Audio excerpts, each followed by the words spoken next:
Guys welcome back to my to videos. तो इस video में दोस्तों डिस्कस करने वाले हैं यहाँ पर कुछ इंपॉर्टेंट कंपनीज को और उनसे रिलेटेड कुछ इंपॉर्टेंट अपडेट्स हैं जिसकी बात करेंगे इस वीडियो में। तो चलिए दोस्तों वीडियो की शुरुआत करते हैं। सबसे पहली कंपनी की बात करते हैं। पहली कंपनी का नाम है दोस्तों आरवीएनएल यानी कि रेल विकास निगम लिमिटेड।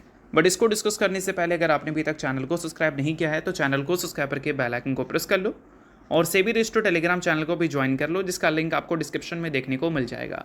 और एक डिस्क्लेमर भी है, जो भी कंपनी से रिलेटेड न्यूज़ एंड अपडेट्स हम लोग कवर करेंगे वो सारी न्यूज़ एंड अपडेट्स सिर्फ और सिर्फ एजुकेशन पर्पस के लिए है, सीखने के लिए है। तो उसको किसी भी तरह का इन्वेस्टमेंट एडवाइस मत समझना, आप खुद से रिसर्च और एनालिसिस भी कर सकते हैं। तो चलिए दोस्तों वीडियो की शुरुआत करते हैं। सबसे पहले बात करते हैं आरवीएनएल से रिलेटेड कुछ इंपॉर्टेंट न्यूज़ एंड अपडेट्स के बारे में। सो दोस्तों आरवीएनएल यानी कि रेल विकास निगम लिमिटेड, इस कंपनी में विकास के लिए एक काफ़ी बड़ी रिपोर्ट पब्लिश हो रही थी।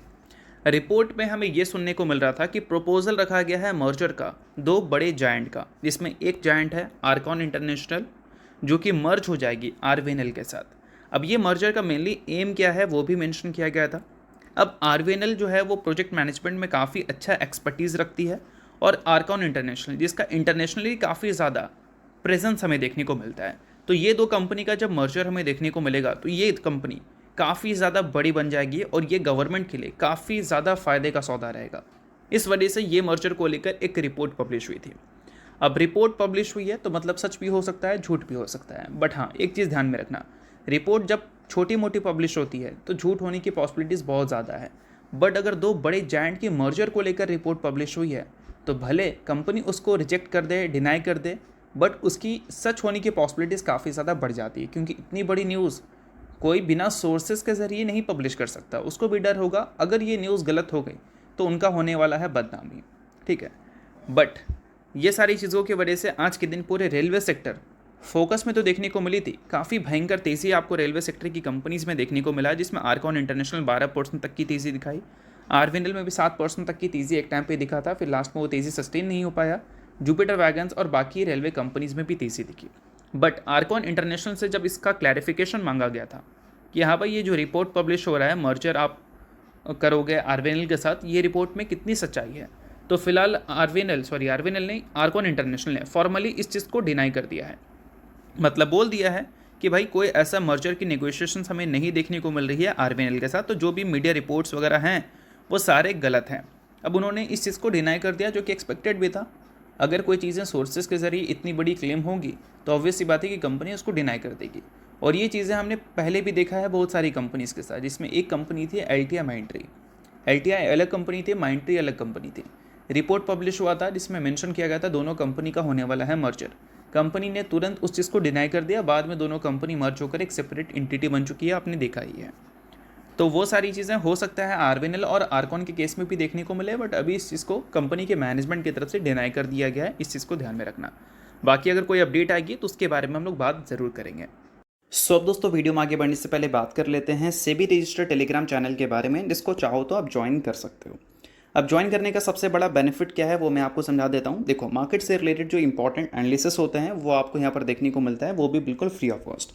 उसके अलावा काफ़ी सारी कंपनी के चार्ट्स आपको देखने को मिलते हैं रेगुलर बेसिस पे, जो कि यूट्यूब पे तो अब आपको देखने को मिलेगा नहीं। तो वो सारी चीज़ें आपको टेलीग्राम में ही अपडेटेड देखने को मिल जाती हैं। और इसके अलावा दोस्तों सेबी रजिस्टर्ड टेलीग्राम चैनल है, तो यहाँ पर आपको काफ़ी सारे कॉल्स वगैरह भी देखने को मिलते हैं, जिसका भी बेनिफिट आप ले सकते हैं। पास्ट में जो कॉल्स वगैरह यहाँ पर देखने को मिले थे उसकी परफॉर्मेंस भी हमें काफ़ी अच्छी देखने को मिली थी, जिसको आप चाहो तो नोट डाउन कर सकते हैं। और साथ में दोस्तों यहाँ पर लाइव आकर जो भी आपके डाउट्स एंड क्वेरीज हैं वो भी क्लियर किया जाता है। तो लिंक इसका आपको डिस्क्रिप्शन में देखने को मिल जाएगा, लिंक के थ्रू जाकर आप सेबी रजिस्टर्ड टेलीग्राम चैनल को ज्वाइन कर लेना। तो चलिए बात करते हैं अगली कंपनी के बारे में। सो अगली कंपनी का नाम है रिलायंस इंडस्ट्रीज लिमिटेड। अब रिलायंस की दोस्तों बात करें तो इस कंपनी से रिलेटेड एक ऐसी खबर देखने को मिल रही है जो कि हमें ये दिखाता है कि रिलायंस कोशिश तो कर रही है जियो की आईपीओ को लाने का, बट गवर्नमेंट के साइड से डिले हो रहा है। बट अगर सच्चाई देखोगे तो हो सकता है कुछ और है। अब देखो, आप सभी को पता होना चाहिए कि मुकेश अंबानी की जो सबसे बड़ी कंपनी है रिलायंस इंडस्ट्रीज़, उसकी सब्सिडरी जियो, उसके आईपीओ को लेकर सेबी ने कुछ चेंजेस भी किया था। चेंजेस ये था कि मिनिमम पहले 5% स्टेक डाइल्यूट करना रहता था आईपीओ में, अब उसको कम कर 2.5% तक कर दिया गया था, ताकि वो जो अमाउंट वो रेस कर रहे हैं वो पूरी तरह से मार्केट से रेस कर पाए, एब्जॉर्ब कर पाए उतने बड़े आईपीओ को मार्केट। बट अभी चीज़ें क्या देखने को मिल रही है? अभी चीज़ें हमें ये देखने को मिल रही है कि इंडियन गवर्नमेंट लगातार ये सारी चीज़ों को लेकर, एक सेकेंड, लगातार ये सारी चीज़ों को लेकर डिले कर रही है। तो इस वजह से क्या है कि हो सकता है कि मुकेश अंबानी की जो कंपनी है रिलायंस इंडस्ट्रीज़ या फिर उसकी जो सब्सिडरी है जियो, उसका जो आईपीओ का टारगेट टाइमलाइन था वो हमें मिस होता हुआ नज़र आ जाए।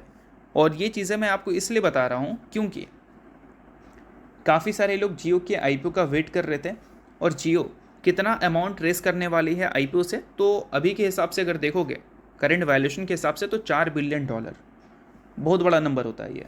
अब ये $4 बिलियन का नंबर अगर वो रेस करना चाहती है तो मेरे हिसाब से ये जो गवर्नमेंट डिले कर रही है इसको आप साइड कर दो, प्रैक्टिकल पॉइंट से देखो।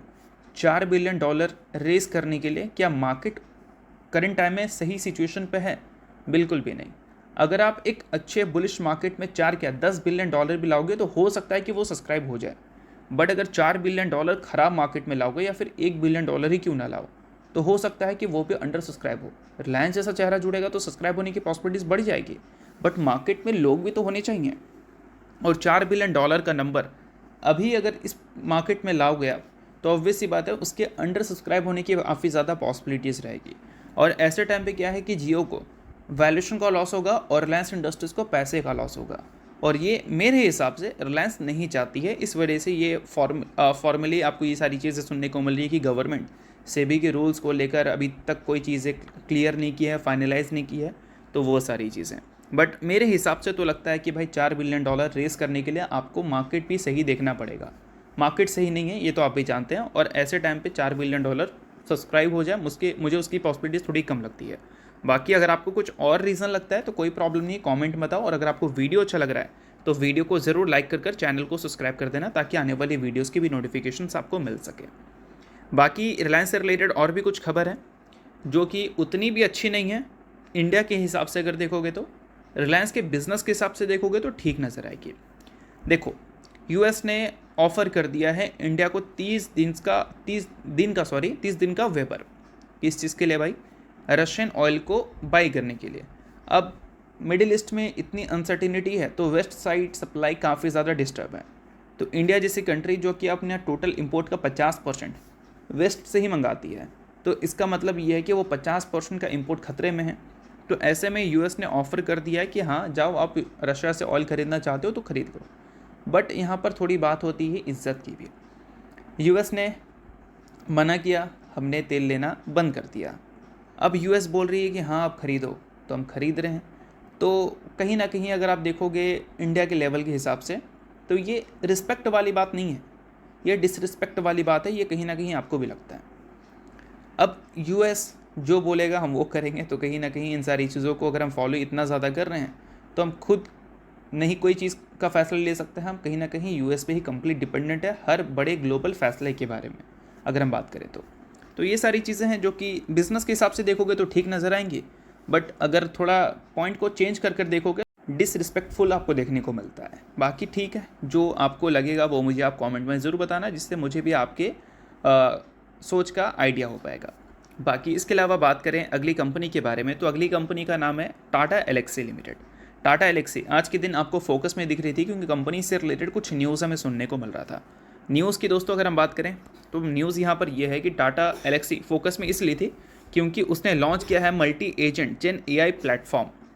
अब ये एक तरह से कंपनी के लिए सही है, क्योंकि एआई में अगर कंपनी मान लो बिज़नेस करना चाहती है तो इसके लिए कंपनी को प्लेटफॉर्म वगैरह तो इंट्रोड्यूस करना पड़ेगा, और ये तब टाटा एल्क्सी के लिए इंपॉर्टेंट बन जाता है जब टाटा एल्क्सी ऑलरेडी काफ़ी ज़्यादा स्ट्रगल कर रही है अपने बिजनेस को ग्रो करने के लिए, जो कि पिछले 1 साल का डेटा से आप देख ही सकते हो। रेवेन्यू तो ग्रो किया ही नहीं है, और प्रॉफिट पहले जितना था उससे भी कंपनी 22% प्रॉफिट कम ही दिखाई है। तो ये सारी चीज़ें कहीं ना कहीं टाटा एल्क्सी के लिए अच्छी हैं अगर बिज़नेस के हिसाब से देखोगे। बाकी अगर आपको टाटा एल्क्सी में अच्छा खासा दिक्कत हुआ है इसके गिरने की वजह से, तो कितना अभी आप कंपनी में गिरावट में हो वो मुझे आप कमेंट में बता सकते हो। बाकी दोस्तों अगर आपने अभी तक सेबी रेस्टो टेलीग्राम चैनल को ज्वाइन नहीं किया है तो उसको जाकर आप ज़रूर ज्वाइन कर लेना, लिंक आपको डिस्क्रिप्शन में देखने को मिल जाएगा। अब इसके अलावा बात करते हैं अगली कंपनी के बारे में, जो कि एक फार्मा कंपनी है जिसने रिसेंटली 4:1 के रेशो में बोनस की अनाउंसमेंट की है। रिकॉर्ड डेट भी इसने इसका सेट कर दिया है। कंपनी का नाम है दोस्तों कुपिड लिमिटेड। रिकॉर्ड डेट की बात करें तो वो हमें 9 मार्च का देखने को मिलता है। सो अगर आप इस कंपनी के शेयर होल्डर हैं तो इस चीज़ को आप नोट कर सकते हैं। शेयर होल्डर नहीं आप इग्नोर कर सकते हैं, न्यूज़ थी इस वजह से मैंने बता दिया, बाकी ये किसी भी तरह का रिकमेंडेशन नहीं है। तो होप करता हूँ ये वीडियो आपको अच्छा लगा होगा, और लाइक कीजिए, पहली बार सब्सक्राइब कीजिए। बहुत बहुत शुक्रिया।